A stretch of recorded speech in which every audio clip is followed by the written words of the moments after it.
Hey everybody, welcome back to the channel. My name is Shane, the New Science of Physical Health channel here. We're in the New Science of Physical Health lab.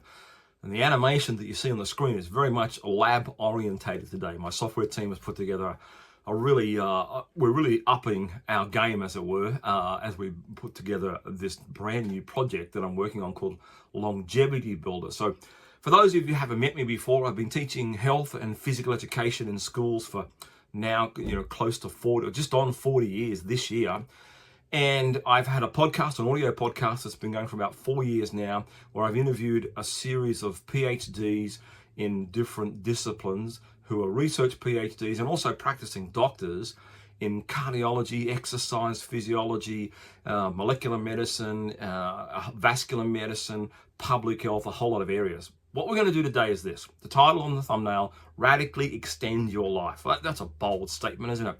Let's dive into the screen that I've put together here. This is part of a website that's not public yet. As I record this, it's not public. Depending on when you're watching it, this is in the middle of 2025. We're working on the back end of this year, releasing the Longevity Builder education and technology ecosystem. More on that another time, but we're going to look at this screen first of all, about radically extending your life and the things that you can do, and perhaps looking at what you're doing already that you don't know whether it's working. You suspect it's working, but you're not quite sure. Let's dive into this screen here. Let me have a look at this with you. Scientists discover the single biomarker that controls human lifespan. It says here, watch the animation to see, and you probably have been seeing what's going on the screen, but let me break it down for you. Your body creates a higher life expectancy. With Longevity Builder, that's the ecosystem I'm putting together. There's a whole lot of tools and technology coming with that. With Longevity Builder, your biomarkers will improve over 1 year, reducing your risk of the big four complications from clinical complications, lowering your risk from clinical complications, that's medical complications, or from excess weight, catastrophic cardiovascular events, high blood sugar, and metabolic syndrome. Now, let's get to the animation. Now, there's a bit below the animation. I'll get to that in a minute.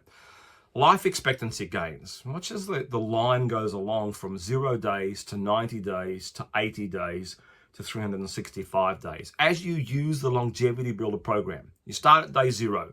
Let's say you're a person who's never been involved in wanting to improve your longevity.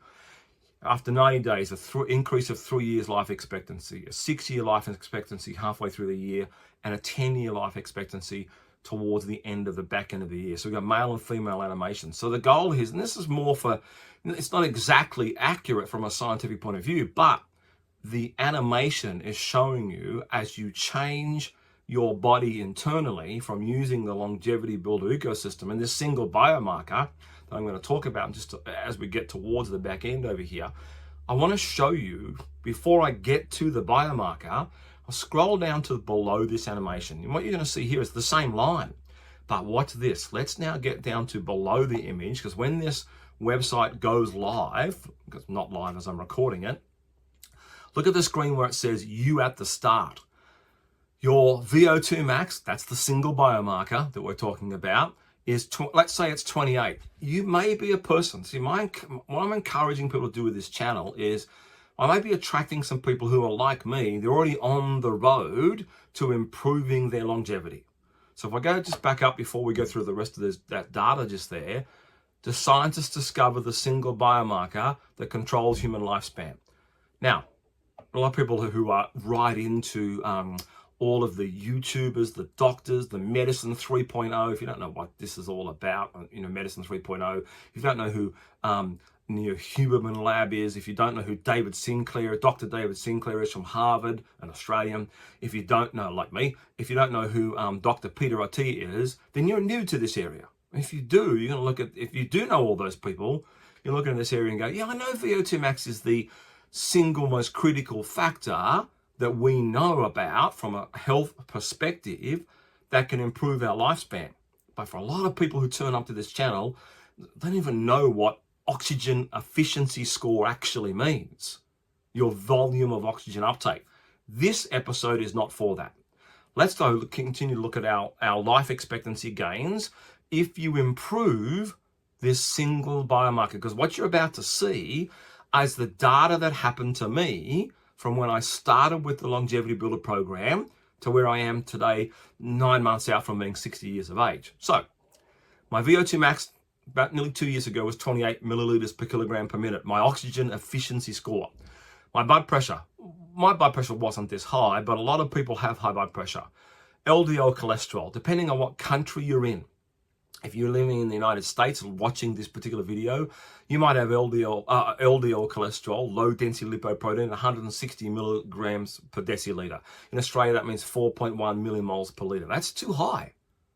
That's not going to give you more years of life expectancy. So your baseline, if your baseline was that high, you would be underperforming in terms of what you could with your longevity. Your HDL cholesterol might be 35 milligrams or 0.9. HDL is going to be high. LDL needs to be low. Your triglycerides, they need to be low. HDL is the only one you've got to push up. And you do that by increasing your oxygen efficiency score. So we're now looking at the third one on the list here under the heading you at the start. Could be you, might not be you, but there's so many people out there like this in this category. So many people don't know that this is the way in which we reduce these risk factors to increase your life expectancy. So 200 milligrams per deciliter or 2.3 millimoles of triglycerides. That's a way too high number if you want to have an increased life expectancy. And fasting insulin is the other one. There's more to, if you're deep into the new science of physical health, if you're deep into the understanding of how to be a longevity builder, then there's more blood panel tests about this. I'm going to be doing an episode coming up on medicine 3.0. We're going to go way deeper than this, but this is a starter one. Medicine 2.0, if you like. So if your fasting insulin is 15 units or 104.2 p millimoles per liter, then that's too high as well. So what's this? As we're going to, and the animation is going to keep rolling through. So I'm going to look at LDL cholesterol first of all. As you increase your VO2 max, so where my mouse is on the screen right now, and starts at 28, but after 90 days, you can work with our longevity builder program and get it up to say around 35, and you watch it as you become more optimal in your LDL cholesterol. This is exactly what happened to me.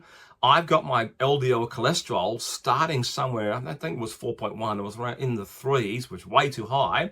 But as I increase my VO2 max, look at this last one at 365 days, a bit longer than 365 days. I've got my VO2 max up to 50 milliliters per kilogram per minute. And when you do that, the impact of that on my life expectancy was that my LDL cholesterol got down to, well, mine has actually decreased now, not to the 1.8 that you see on this animation, but in real life, mine's down to 0.7. No, sorry, triglycerides are down to 0.7. My LDL is down to 1.7. So I have an LDL cholesterol at 1.7, which is below 70 milligrams per deciliter if you're in the US, which is a great number. That's helping me to reduce inflammation and reduce plaque buildup in my arteries, which I have a serious amount of that, unfortunately, just from living and some genetics and not living well enough, not being a longevity builder. Look at the second one here on the animation, my HDL cholesterol. That's becoming more optimal by increasing. My HDL cholesterol when I first started in the baseline was around 0.9, but today, as I've increased my VO2 max to 35, and then I've increased it again to 42 at day 180, then a bit beyond for day 365, I got it up to 1.7, my HDL cholesterol. Once again, that's great for getting rid of bad cholesterol. That's what HDL does. It helps to transport that out. Look at my triglycerides. When I started my triglycerides, they were around about 2.3 in Australian data, and that's way too high. But as I increased my VO2 max over day 90, so follow the mouse, day 180, day 365, it became optimal, whereas my triglycerides actually are 0.7 millimoles per liter here in Australia, which I'll just let the animation roll through here. And that's brought me down to, after 365 days, 65 milligrams per deciliter if you're talking about the US numbers. When we talk about, go back up to the screen here, look at this animation. When we talk about you utilizing our longevity builder ecosystem, which is a combination between a new learning technology and a new health technology, when you start getting to utilize that, you'll see over time that as I'm improving and getting these simple blood panels, my blood pressure, my VO2 max, my LDL cholesterol, HDL cholesterol, triglycerides, and fasting insulin, I'm getting those into the green area. And when you talk about radically improving or radically extending your life using a single biomarker, it's really all around me changing. Now, I've done some work with my doctor too, which I talk about in other episodes, but it's really about me changing my oxygen efficiency score. I want to continue on now and cut across to a different screen. That is, I want to look at what you might be traditionally looking at to help improve your longevity. What technology that you probably use or are considering using if you don't.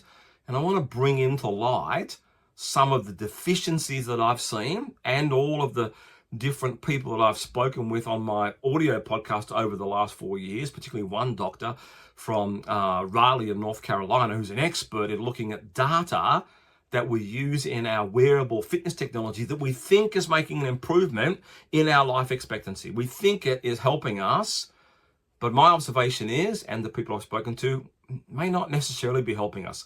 Let's dive into an ultimate fitness dashboard and see whether or not what I'm about to share with you rings true when it comes to the stuff I've spoken about just here. Hey everybody, welcome back